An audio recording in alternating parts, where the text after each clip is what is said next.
嘿，各位好，兴趣展示节奏。那接下来介绍呢，就是 Sigma 这次全新发表的镜头的详细使用心得。上次呢，在上手影片里面有小小提到这颗 Sigma 16300的镜头。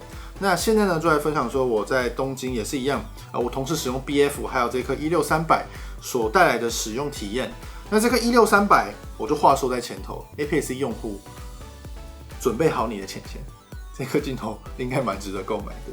好，那就让我们继续看下去吧。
那我们首先来聊一下这颗镜头的镜身外观哦。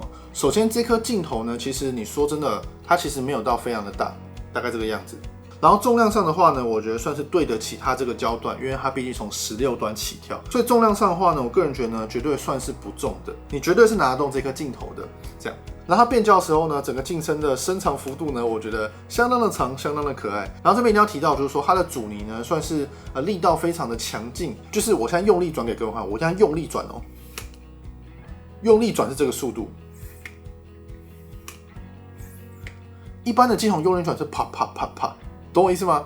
这个阻尼呢是蛮强悍的，所以你在变焦的时候呢，算是可以很安心的变焦，就是可以变到你要的焦段。这颗镜头你平常这样拿着拍照的时候呢，它是不会垂头的。所以 Sigma 把阻尼做这么强的原因，就是因为让大家不要觉得这颗镜头好像很麻烦，就是一定会垂头，因为垂头呢其实相当的讨人厌。然后这颗镜头的光圈大小呢是 f3.5 到 6.7。那很多人可能听到6.7是不是有一点小啊？但跟大家讲一个很好的消息，就是说，它在300端的时候呢，才会正式进入6.7。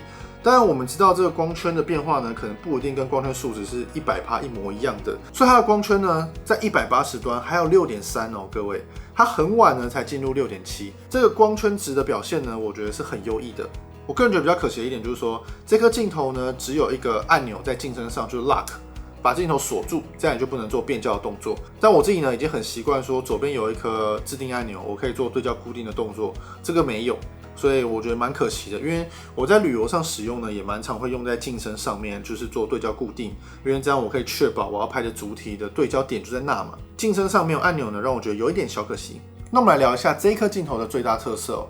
有一个很大的特色呢，就是说我们从16端可以一路变到300端，这不用说嘛，就是超长的变焦距离。然后也给了很多卡口，就是富士卡口，然后 Sony E 的卡口 ，Canon RF， 然后还有 L mount。我个人觉得呢，在富士、Canon 还有 Sony 呢，这颗镜头应该都会卖得非常的好，尤其是富士用户。富士用户呢，应该非常想要这个镜头吧？Sigma 镜头呢是全日本制。我相信，如果有一些小小日本控的玩家的话，应该会看到 Made in Japan 就会觉得它是一个品质保证。然后这颗镜头第二个大特色就是说，它有内建防抖震，然后这个防抖震的效果呢，我觉得很好。因为我这边呢只是配上我的 A74 做使用，因为我这次并没有带 APS-C 的机身来做测试啦。配 A74 做使用的话呢，就是一个 APS-C 1400万画素的感光元件。然后这样子用起来呢 ，A74 的防抖震大家应该都知道，就是机内防震呢，其实没有到非常的强，我觉得还蛮不强的。就是如果你有用过 HR5 的话，等级是差非常非常的多的。然后这颗镜头防震配上 Sony 的机身防震呢，我觉得防震效果相当好。大家可以看到说这是300端的手持的影片。这个稳定程度呢，应该算是有超乎你的预料吧。所以这颗镜头的防手震的效果呢是挺好的哦。所以富士用户、Canon 用户想清楚这颗镜头，等着去Momo刷卡吧。那我们来看一下变形量的部分。16端的话呢，变形量还算蛮明显，不过都有校正回来。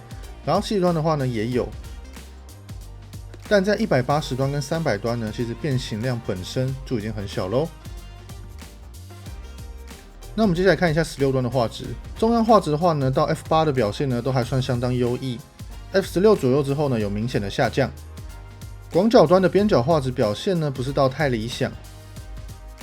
也是一样，在16的时候呢开始下降，70端的时候呢 ，F11 开始微微的下降，16之后呢下降越来越明显。边角的话呢，则是在 F22才有明显的下降。180段的时候呢，在 F11 开始有微微的下降，后续呢就是越来越明显，大概22之后呢就不可用。边角上的话呢，反倒是 F11 表现是最好的，22左右呢开始下降。300端也一样 ，F11 呢开始微微的下降，22之后呢开始下降明显。边角画质的话呢 ，F11 表现呢也比较好，22之后呢也是开始下降越来越明显哦。星芒方面的话呢，只是在 F16还有22的时候才比较明显一点。这个镜头还有个很大的优点呢，就是说它在70段的时候呢，有1:2的微距功能，就是0.5倍的放大倍率啦，所以也算是一颗半微距镜头，很赞呢。就是你有一颗旅游镜，然后在70段又可以做一些商业上的拍摄，所以我觉得有类微距的这个功能来讲的话，算这颗镜头非常加分的一个地方。那我们现在到结尾的时候，来分析一下谁适合这个镜头。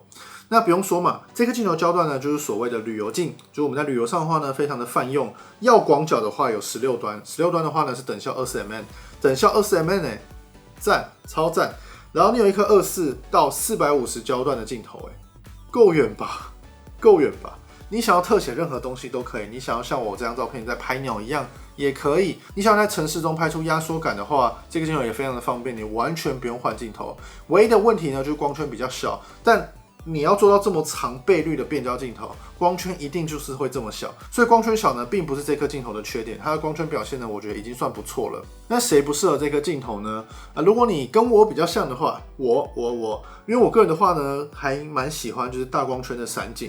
所以这个镜头只有小光圈的话，加上配上 APS-C， 很多情况下呢是不能靠制造散景来解决问题的，是不能靠制造散景解决问题，懂我这句话的意思吧？因为有时候我们用散景可以把背景一切散掉，就会觉得说，整体画面好像变得比较漂亮。但这颗镜头呢，就是比较不行，这也是旅游镜的宿命。